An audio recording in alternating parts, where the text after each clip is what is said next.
Wow. So before, guys, I was trying to press park, and it was in drive when I started it up. I pressed park and go back to drive. Now it's working when I try to record it. Go figure.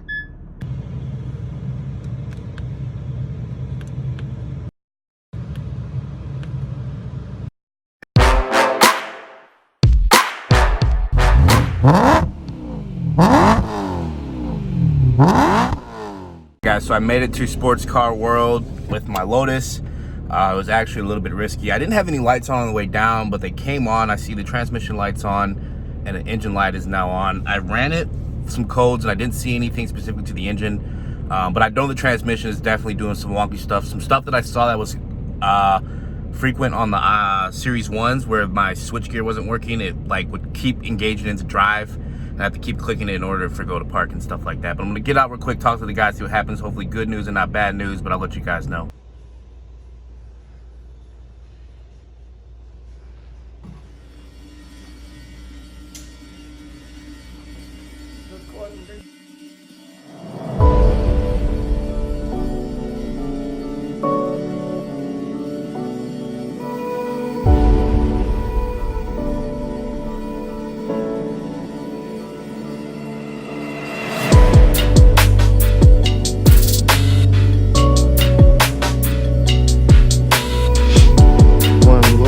Almost an identical spec to mine.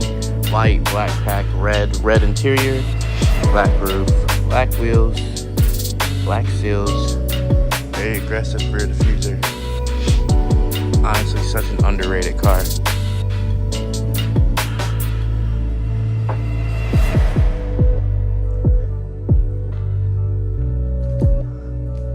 I'm thinking about doing this too. I kind of like it. We'll see.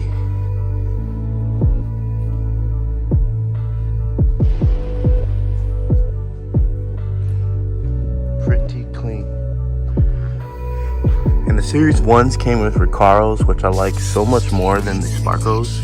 I also think they sit a little bit lower, but I'm not 100% sure. And the wraparound dash is also pretty cool. So, yeah. So we checked out the codes. Some of the codes were the same ones I pulled with my phone. One thing that they mentioned was that my left switch doesn't seem to be working, and that's what caused a lot of other things to start shutting down, I guess, to save itself. So he reset it, so I should still be able to drive it back home, and then I can come back down. He's gonna order the switch part, and then once I get the new switch put in, I should be good. So that's good news, guys. I really thought that my car was busted, but I guess from a mechanical standpoint, the engine and the transmission, everything was still running. It was just getting some wonky feedback from the ECU, TCU, which I guess was doing some fail safes. Long story short, I was having a bunch of issues where it wasn't engaging into neutral, park, drive, and at one point it was only engaging into drive.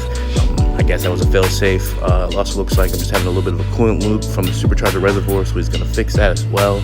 And I think I'm good to go. So I'll keep you guys updated on the process once I figure out when the switch gets in, if it does clear everything. But so far, it's looking pretty good. So I'm not sure if you guys are able to hear that sound, but like third and I believe fifth gear makes like a weird sound, like it's like sticking.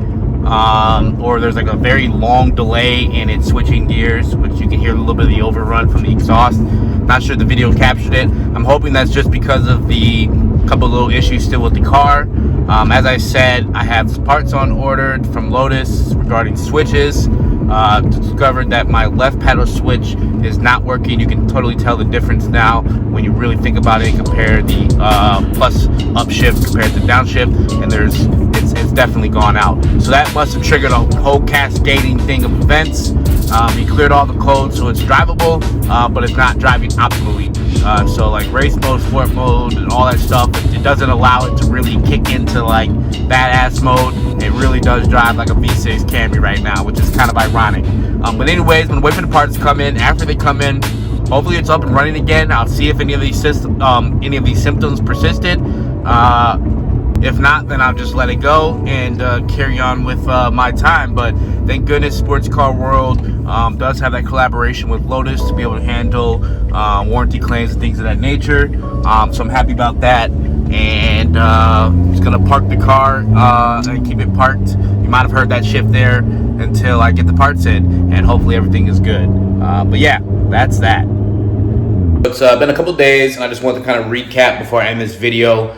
I'm still waiting to get some things done with the Lotus. I will say everything from a lot of the issues that I was dealing with are gone in regards to engaging the park and throwing codes. It was definitely the switch, so that's good. One thing that's persisting that is kind of an unforeseen expected event is that the transmission, I guess, got retuned or reflashed back to stock. So it doesn't have the like 400 up to, I guess, the most recent Evora 400 tune on the transmission. So it's driving really poorly. I think like the best way to describe it, as I kind of said in the video earlier, is that it's driving like the Series 1 Evora, which I don't really understand why it's doing that, because I definitely had the most up-to-date transmission flash on the car, because it definitely engaged downshifts when you were in drive mode on race mode, and it definitely was a lot sharper when you were actually upshifting when you're going full tilt. None of that I'm experiencing now. I'm really hoping when it gets reflashed that it drives back the same way as normal. And if it has any of these things that I'm recognizing now still afterwards, I'm going to be a little bit concerned, but I guess I'll wait and find that out. Some other cool things is that some of the things that I mentioned in the 5 things I hated about my Evora are actually going to get covered under warranty.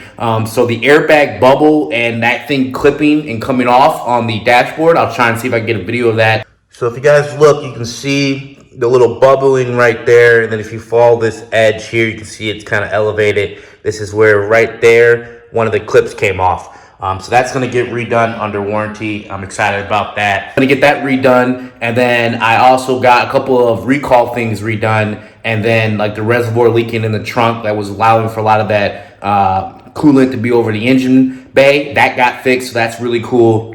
I think a couple other things I actually want to try and bring up and see is that I have a lot of yellowing on my PPF. And I heard some people, depending on kind of how it worked out, were able to get that fixed under warranty as well. So I'm going to be reaching out to Lotus Cars USA and seeing if I can get that fixed under warranty. I think I have a couple of people to reach out to in regards to that, send a couple pictures.